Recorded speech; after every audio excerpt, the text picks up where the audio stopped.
Hello and welcome back to Circle in Faith. I'm your host, Christine Barella, and I'm just delighted and honored that you're here with me today. And if this is your first time tuning in, I want to thank you for joining us. We are a group of women where we believe in faith, resilience, and God's unfailing love. And if you're a returning listener or viewer, I just want to thank you so much for tuning back in and just doing life alongside you with faith. It's just so inspirational to me, so I want to thank you so much.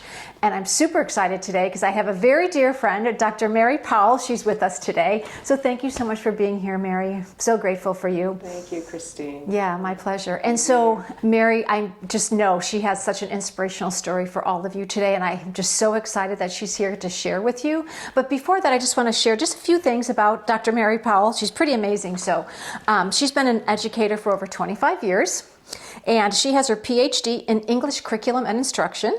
She is a publisher, so she has published numerous articles in educational journals, as well as she has published 3 books. And I'll pull all of this down in the link so that you can actually look them up after you watch this and listen to it today. She's also a professor at Grand Canyon University, which is a Christian university here in the state of Arizona.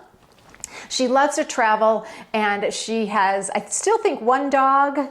And 4 now. Oh my goodness, 4. 3 okay. corgis and our very old hound who's still around. So Mary, welcome. But I'm going to ask, before we dive into your amazing story, tell us a little bit more about, your hobbies. Are you married? All the things, animals, that now you have more than I thought. Great. So my husband and I are high school sweethearts. We met actually my sophomore year in high school. We've been together now going on 28 years. Okay. And he's been my rock, and we love to travel together. I don't have any biological children, but we have our kids from China who have lived with us, 4 different boys as exchange students, and now they come back every Christmas 10 years later. Cool. And, yeah. they call us mom and dad, American mom and dad. So that's been a real blessing, and just super happy to be here because faith really has helped me through everything, and I think those stories are important to share with people. I agree. So just real fast, what's your favorite place that you travel to with or without your I husband? love Hawaii. Okay. Big island. Yes. We went to Gila. We love tropical water. And I did have the privilege to go to Saipan, which is south of Guam, with a teaching institute, and that was really fun. Yeah, good. I know you look forward to traveling. Almost every summer you go somewhere. Sometimes it's Washington, D.C., doing things there. So she's just an amazing woman, so I really didn't highlight all the things that she has done to contribute to education, but the world in general. So I just want to thank you for all that you do. Thank you. Thank you, Christine. Of course. All right, so now we're going to get on with your story. So just go ahead and start. I know you have an incredible story of faith, so just go ahead and get started. Well, what happened to me is when I went to the university long ago in 2000, things can be a little secular in the classes. The emphasis, the focus is on how amazing you are, and it's all about you. And so, to be honest, my husband and I, even though we were married in a Christian church, and had fallen away from our faith for a while. And even my husband, he was steeped in religion as a child. I was raised Catholic. And it was when I was in my early 30s that I'd had an unfortunate fall. I woke up one morning, my husband was out of town. This was before the cell phone days. And I went to grab the phone and I kept hitting the left side of my face. I was black and blue, it was purple. When I finally came to, I discovered massive headaches I had for over 2 years. Nobody could figure out what it was. Finally, out of a lot of research, I figured out it was a spinal fluid leak. Oh, wow. So wait, 2 years? 2 years I had bad headaches off and okay. on. So you just, and you didn't know what it was? No, the doctors kept misdiagnosing me. They said it was in my head. I had a feeling it was a spinal fluid leak because when I would sit upright, I would get a 10 out of 10 headache and actually feel my brain sink. Oh, wow. And when I laid flat, I felt normal, and sit up 10 out of 10. That's not a migraine. They kept saying migraines. I finally found a great woman through research at Duke University, neuroradiologist Linda Gray, I love you. Yeah. And she found the leak within 5 minutes with nobody else. So you flew there, right? Because you were living in Arizona at the time, right? Yes. So you found her and you called her, and was she practicing at the time? Yes. Okay. And so then you made an appointment and you actually flew there, which shows a lot of desperation. Yes. Because 2 years of this is awful, living like that for 2 years. It got really bad. In fact, my husband, being a mechanical engineer, built a screen. So I was living in a hospital bed at one point when it got really bad, and then I typed my whole dissertation, all 375 pages, laying flat on my back, and I graduated in a wheelchair because when I would walk, my skull, my brain wasn't floating in cerebral spinal fluid, so it was hitting my skull. Oh my So gosh. I couldn't walk a lot because it hurt. So, but I did graduate. I graduated my doctorate. I stuck it out and finished. Perseverance. Yes, but the faith component came in because when I was at my most difficult point in that bed, I remember one day thinking, I'm going to go to church. I haven't been in a while. I put on a binder. So what happens is the binder is a tight belt you can wear where it increases your cranial pressure, where your brain feels a little better. So I could sit upright in that. You can't wear it all day because you'll keep leaking out spinal fluid. Oh, wow. So I drove myself to the church about 2 miles away. At North Phoenix Baptist Church, amazing. And this young girl was walking, not young, but 20s, was walking by, and I, being extroverted, said, hey, I have a wheelchair in back, can you wheel me in to this women's meeting that I had looked up I knew was going to occur. So she did, and I met 5 or 6 wonderful women who led this group, and they became a foundational rock for me, and they brought me back to the church. They even visited me at the house, brought me a Bible. Wow. And my husband then started going to church again, and we were reunited with it. And just kind of a side note, I'll be honest, I was offered, well, I worked for Westchester University for a summer. I got a $10,000 grant. They wanted to hire me full-time to teach classes at the college level. I was going to leave my husband and move and take the job. He didn't want to move to Pennsylvania. I wanted the job, and I was going to leave. And just when I was going to go take that interview in November, this happened, and I didn't leave my husband. And we kind of think that was part of it too, is God pulling us back together, not only in faith, but also in our marriage. Yes. Wow. So, absolutely. God works in amazing ways, and unfortunately you were very ill at the time. Obviously you're not now. Praise the Lord. But that's just so amazing. And the pull to go back to church, and you listen to that tug at your heart. Yes. Yeah, some people would have said, no, I'm angry at God for making this happen to me. I'm not going back to church. But you listened. And so sometimes those small voices, when we're going through some really horrific times in our life, no matter if it's health or if we lost a loved one or, whatever that may be, and there's a tug at your heart to go to church or look up, like you chose to go to that women's group, which could have been scary. You're an extrovert, so it might have been a little bit easier, but still, ladies, just listen to what is tugging at your heart, because it's probably the Lord if it's something that you may not want to do. So yeah, and you listened. So good for you. For once. Yeah. And it only matters. You did it. Doesn't matter if you did it the other 100 times. God doesn't stop. He will continue, because we are His children. And He loves us so much. He is never going to stop trying to talk to us and bring us back to Him. And I wanted to add too, I love that, Mary. During that journey, after I got better, I interviewed 22 people who were misdiagnosed with spinal fluid leaks. And I put their stories in a book, and it's called It's Not a Migraine, and the rest. But people still purchase the book to this day, and they'll actually take it to their doctor. Oh, nice. When they don't believe them. Someone took it to court because they needed to be on disability. They couldn't get it fixed. And so I think that's probably the great manifestation, is being able to help other people. Oh, for sure. Too. So Yes. Oh, I love that. Okay, so then the women, so that is so awesome, brought you back to faith, and your marriage was restored. I'm sure it wasn't quite just like that, but anyway, so let's go back to where you're talking about going to Duke University, where then you saw the amazing doctor that actually helped you. So tell us a little bit about that. It was Linda Gray, who was a neuroradiologist, had expertise in looking up scans, and found the leak in my C5 vertebrae. Wow. And they had to put radioactive dye in my body, make me roll around, and they could see the leak coming out here. So she took 3 cc's of my own blood with a guided needle and x-ray technology, and put the blood into my neck area. And that allowed my body to create inflammation, seal the leak, because over your brain and spine, you have a giant sac called the dura mater. And that's what I tore when I fell. I tore this nerve root here. But most people don't know how to find it. And being in my neck, most doctors, actually no other doctors would have touched it because I want to paralyze you. But she had invented using this in the 90s with some car accident victims. Prior to that, they kind of try to do surgery and figure it out. And now she trains people throughout the United States. And people would come to her from India, Ireland, Europe. She was the best. So I was fortunate it was in North Carolina. And my insurance paid for the bulk of it, which was good. Yeah.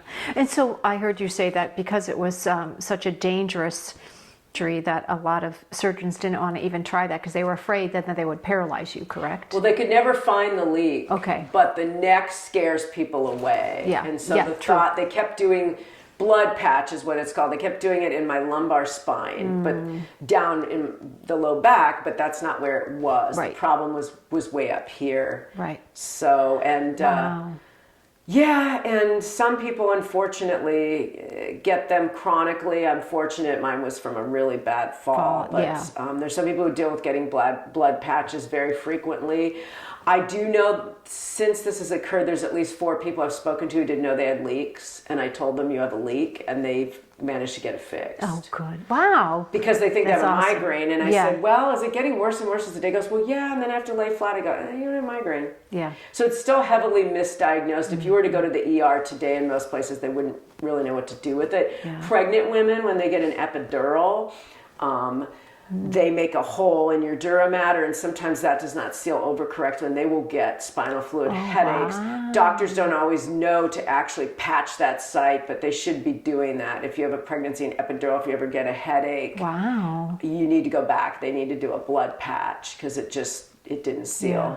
So. Wow, I didn't even know that. That's amazing. And so you traveled, right, to Duke, and then did you have to go back and forth a little bit? I'm just kind of curious. I did have to go back about 5 months later. I started getting a few headaches again around Halloween. Okay. She did a second patch, okay. which isn't unusual, and then it was good. I did develop fibromyalgia, some chronic pain syndromes from the whole trauma of it. Right. But I do quite well now. I work out a lot, and that kind of keeps it in check. Yeah. So. Yeah. And so with that though too, you, number one, you chose not to give up. Like I know you're very excellent with research and writing. So I know research is one of your loves. Also that you just never gave up. You didn't just take, and the doctors meant well, right? But they just didn't know, right? And you continue to research and look and look and look until you found somebody that could help you. So I think that's something too that some of us want to give up so easily. And what I love is you just didn't lay in bed and do nothing. Like you lived your life. You were like, this is not going to stop me. I'm going to get my dissertation. I'm going to teach. And if I have to lay on my back, and it just is amazing. It's a testament to you and just how strong-willed you are that you're going to continue life and not let anything get you down. Like it's truly inspirational. Like I can't imagine with all that pain you're laying down. I mean, and I had to do a dissertation too, probably not quite like yours, but I just can't. I can't imagine. I can't. You know, and at one point it was so bad I even told my husband, can you build me a flatbed cart because I still want to teach. So sounds pathetic, but if you could wheel me in, I'll just lay on my back and teach the kids. But I mean, I was scared no one was going to find it. And when they found it at Duke, I just cried. I cried on the table like, thank you, Lord. Yes. Thank you, Dr. Gray. Yeah. And I guess, the problem is I forget about this experience quite a bit, and then I become ungrateful at times. Well, I think we all do with things, yeah.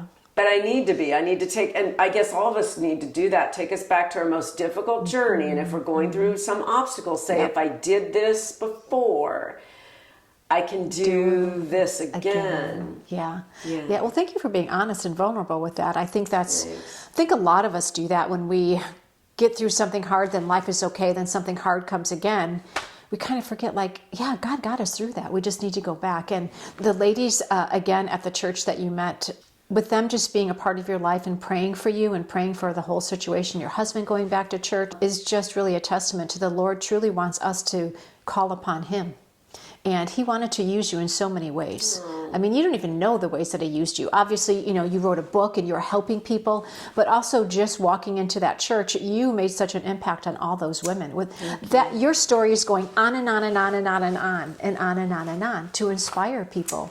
Thank you. Yeah, and I'm not sure if you've thought about that, but truly, it wasn't just you healing, right? And even tell the story too, like when you told me the first time a couple of years ago when we met, I was like, what? And look at you today. Like, she's amazing. She works out. But also what I want to talk about too is not only, you renewed your mind to make yourself do things that maybe you didn't feel like doing, but you were like, I'm going to do this, and I'm going to find a solution. I'm going to find somebody that can help me.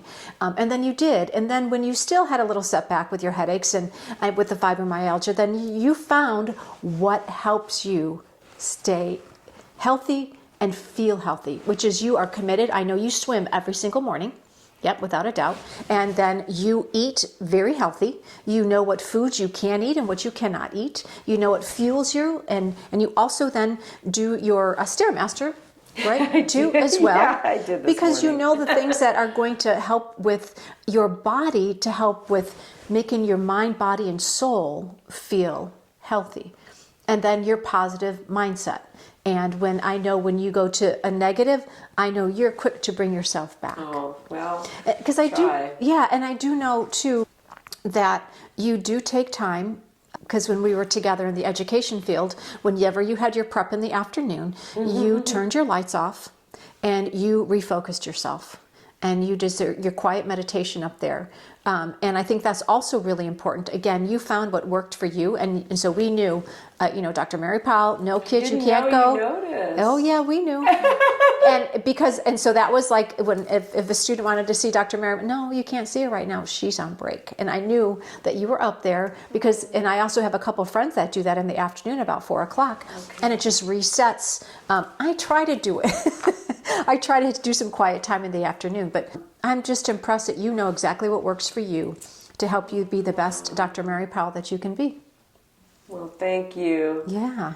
Oh, I didn't know you noticed, but I mean, that's a testament to how kind you were as our leader. And not a lot of people, it's really interesting. There's a lot of lip service today to social emotional wellness and care, but then when people do it, it's not always accepted. Right. It's thought of being lazy or checked out, but you understood. Yeah. Or weak, and it's not.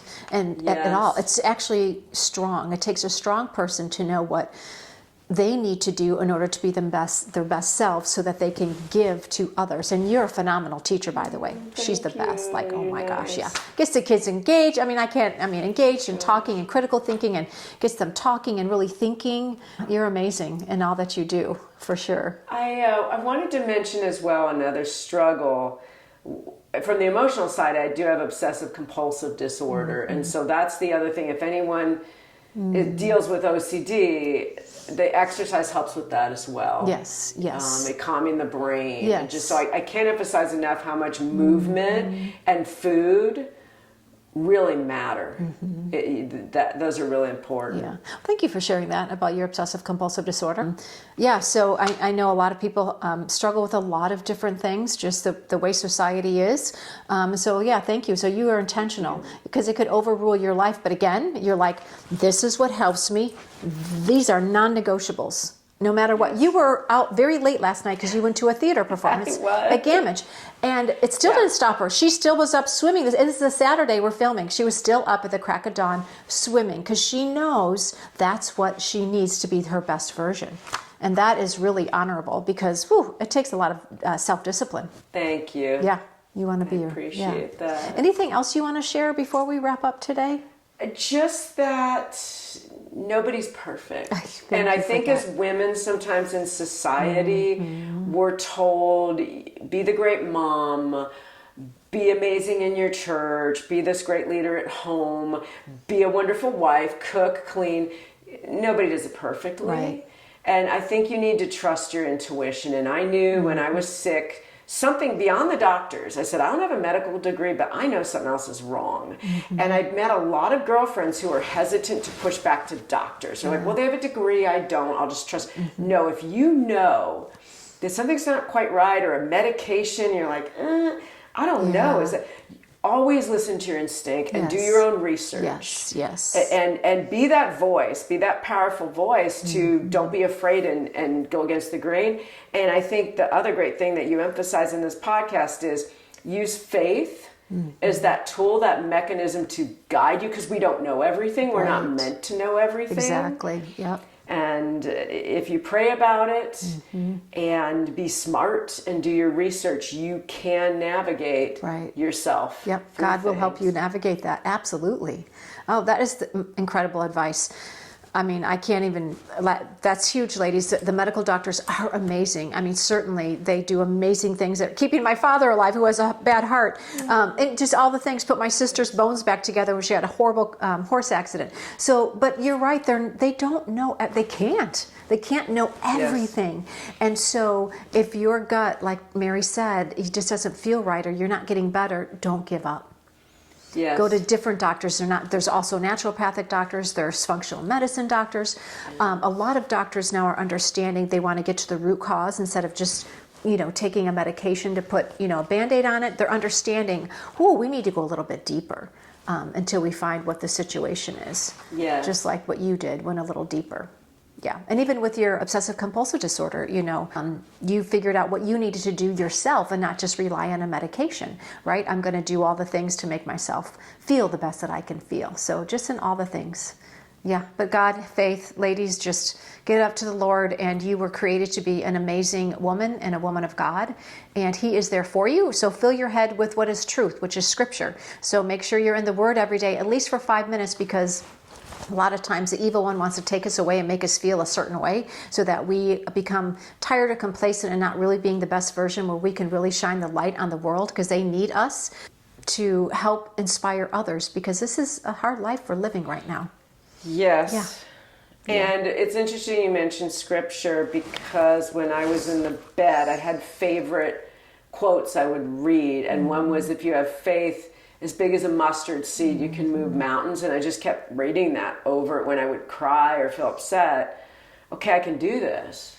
Even if you have the tiniest kernel, you put your mind toward doing these things, because the mind is very powerful. You're right, Christine. So, and I thank you for doing this podcast, because you're changing lives with it. I'm sure there's people who watch this and they're learning information they didn't know, and they're becoming empowered by you. So that's amazing. So. Yeah, that's the whole point. So people can really live their best version of themselves, like God has promised. Thank you so much, Dr. Powell, for being here with us today. And ladies, thank you so much for joining. And I also have a guide that will help you walk through a little bit deeper. Go to my bio, go to my website. You can print out a free guide to go through the story with Dr. Mary Powell here, and maybe help you reflect on where you're at on your journey, just to go a little bit deeper if you'd like to do that. So again, thank you, ladies. And again, thank you, Dr. Powell. And then until next time, ladies, we'll see you later.